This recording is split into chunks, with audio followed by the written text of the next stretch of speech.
ನೋಡಿ, ಇದು ತ್ರಯಂಬಕೇಶ್ವರ ಮೂರ್ತಿ. ನೋಡಿ, ಇದೊಂದು ಶಿವಲಿಂಗ ಮೂರ್ತಿ ತಾಮ್ರದ್ದು. ಅದೊಂದು ಉಮಾಮಹೇಶ್ವರ ಮೂರ್ತಿ ಪಂಚಲೋಹದ್ದು.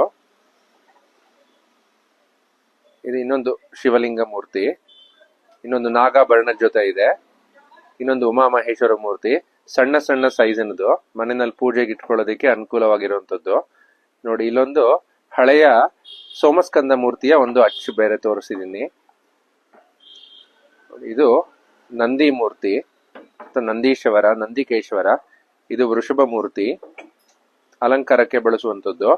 ಇದು ಸತ್ಯನಾಥರ್ ಅಂತ ಭೈರವ ಮೂರ್ತಿ ಅಂತ ಹೇಳ್ಬಹುದು. ಇದು ಮುಖಲಿಂಗ ಮೂರ್ತಿ.